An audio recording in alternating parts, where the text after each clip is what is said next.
actually streaming live on Facebook, so please go onto, or tell people who wanted to be here that we are on it at LeadSA on Facebook and we're streaming this live. That was amazing. Wow. Thank you so much, guys. Wow. Just a bit of a score update once again. Rugby World Cup, South Africa versus England. We are leading 64 minutes of the game. Score is 18-12 to the ball. Something to do with our next speaker. I mean, you know, she has a magic touch. Zozibini Tunzi, our Miss South Africa for 2019, hailing all the way from Butsolo, Esdwadweni in the Eastern Cape. She really honestly was the light we needed in a very dark Women's Month, right? She was crowned Miss South Africa on Women's Day, 9th of August of this year. She's a woman on a mission, woman with a vision, and truly just a titan. When she won the title in itself, she was completing a BTEC in PR at Cape Tech. Also while working full-time at an undergraduate program at Overby Cape Town. And also before that, she also graduated with an ND in Public Relations Management at the same institution. She is currently using her platform to change the narrative around gender-based violence. She believes that it's time that we lay responsibility at the doors of perpetrators themselves. And she's going to be using her reign, in fact she is using her reign in terms of working towards making them aware that they must change their behaviors. She's a fearless queen. We respect you, we love you, and we are hailing you as our future Miss Universe. We're speaking it into existence. It's going to happen. So please welcome our Miss South Africa 2019, Zozibini Tunzi.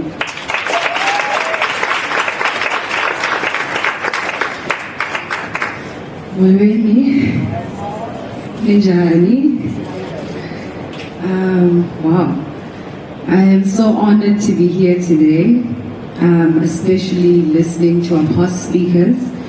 I feel so young to be standing here because I don't know if my story is powerful enough to impact some people, but I will tell my story regardless. And one trait that I noticed between the two speakers that I caught is that they are different. They are two people who went, you know, beyond the grain. They did not follow status quo. And those are my kinds of people. Because if you want to make it in the world, you kind of have to be different. Because no books have ever been written about people who, you know, were not different. Every book that we read about phenomenal, extraordinary people, it's people who have done things that other people wouldn't have done. And so I'm hoping to be one of those people. And where do I start telling my story? I think I'll tell it from when I was a little girl. I always knew there was something different about me. At school, I was never your math, science, or whatever student. I always felt like I wanted to do more. And I think it was impacted by my grandmother and the books that she used to give me when I grew up. The first book I picked up was Long Walk to Freedom, and I must have been 10 years old. I know a very, very deep book for a 10-year-old to be reading, but I read it anyways. I read books by the likes of Steve Biko, and I realized that those people had a purpose and that they were powerful and that they wanted to make a difference in their society. And so I grew up feeling like I should be one of those people. And so I went to school, I went to varsity, and I was still lost in a way, not knowing what to do with myself and what to do with my life. Woke up going to school every day, going to work, and feeling like I wasn't living up to my childhood dream of doing something impactful and purposeful with my life. So I decided to take a chance on a little competition called Miss South Africa. And I know not a lot of people would think, you want to enter a beauty pageant to change the world, why would you do that, you know? But it's how you use a platform that works for you. And when we speak of beauty, people like to not associate it with, you know, doing something impactful, and I thought I'm going to change that. I did not enter Miss South Africa because I thought I was the most beautiful woman in South Africa. I entered Miss South Africa because I knew I had a voice, and I knew I wanted to use the platform to make a difference. I had 2 missions. My first mission, as she mentioned, was to speak on gender-based violence. My second mission was to change the narrative of beauty and what people think beauty is. For a very long time, beauty has been westernized. The furthest you are from being black, the more beautiful you are. And for me, that has never sit well with me. And so I thought, if this is a beauty pageant, then I'm going. Because then I want to tell people there's a different kind of beauty. But then I got into the competition and I started doubting myself. And because I wasn't a favorite to win Miss South Africa, because my beauty was not conventional.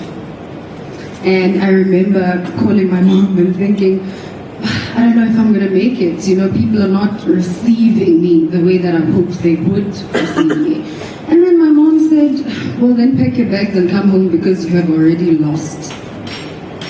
And I thought, this is not a message I wanted to hear from my mom today. She said, no, pack your bags, because that mentality tells me that you are not ready for what you are trying to do. Pack your bags and go home. And for me, that meant everything, because if you're trying to be different, then you have a price to pay. Like you said, you're going to have to pay a price. And for me, it was to not be the favorite and to just go against the grain like I wanted to. And then I won Miss South Africa. And things didn't get better, because after I won Miss South Africa, tweets came in from across the world, from across the country. Oh my God, she is the most basic Miss South Africa we have ever had. I had comments on my Instagram from international people coming in saying, oh, she's so black. You are so black, your hair is so black. She's not a beauty queen. What is she doing here? And it was the most difficult, I think, first 3 weeks of getting into the crown, because this is not what I imagined it would be. You know, I was hoping people would celebrate in it. And then I thought, maybe I don't even want to be Miss Universe anymore, because if I am, it means that I'm going to have to take on more of this hate, of racism, of colorism.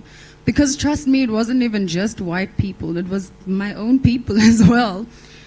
It was my own people retweeting, saying, how did she win?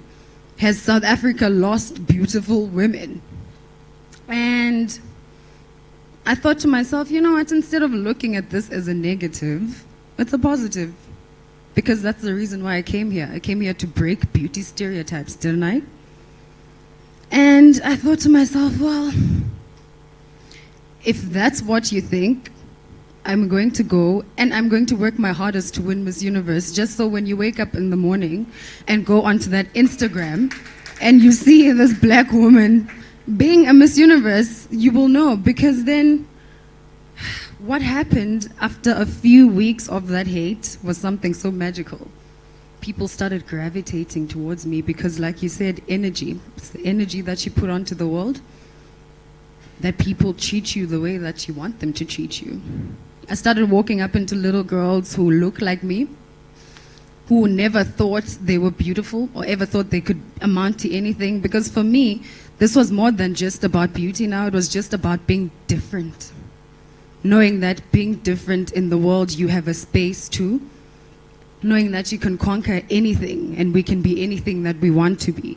I had people walking up to me saying, after you won Miss South Africa, the way people treated you and how now you are rising from it makes me believe that I too can achieve certain things. And for me, I'd already won Miss Universe, because that was what I came into the competition to do. And now already people are believing more in themselves. And I'm not a conventional Miss South Africa, and I don't want to be a conventional Miss South Africa. Every time I wake up, I don't try to be. I say this because I remember when I got my top 5 question, it shocked people when I was asked, with everything happening in the country, what do South African women still have to smile about? You know, surely they have something to smile about.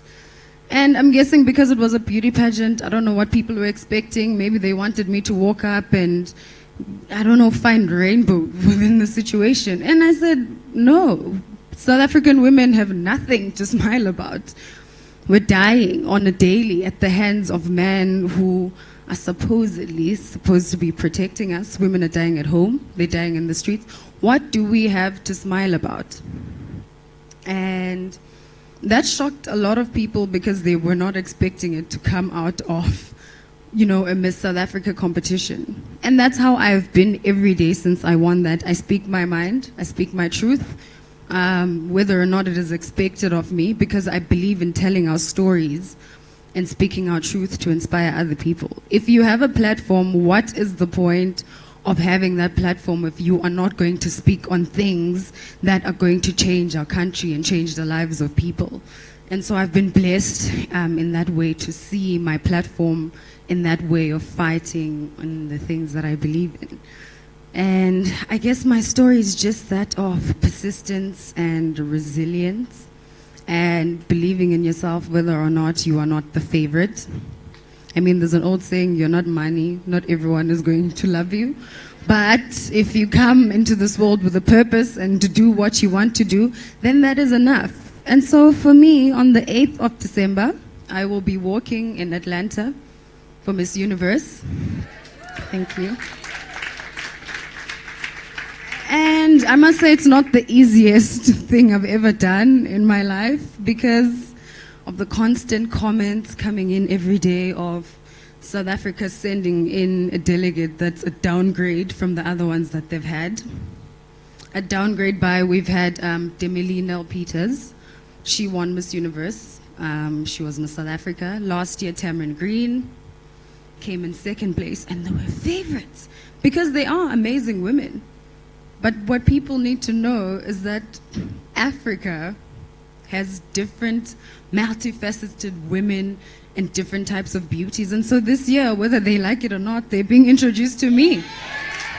And I'm so proud. At first, I didn't want to. And I'm so glad that I came in here and sat in that chair today and listened to the speakers because now they've given me more confidence and conviction to say I am different. I don't look like anyone who's ever won Miss Universe. I don't look like anyone who's ever been called beautiful. But if I want to challenge status quo, then I will be the sacrificial lamb because it means I'm opening doors for my younger sisters and my brothers to be able to believe in themselves and to do these things as well. Somebody has to do it, and if that person has to be me, then so be it. I am ready to actually take it on, and yeah, I'm so excited to be able to do it. And thank you to everyone for listening to my little story, and I hope that it has inspired someone in this room to just continue being themselves and knowing that their stories as well might inspire other people who are listening. Thank you.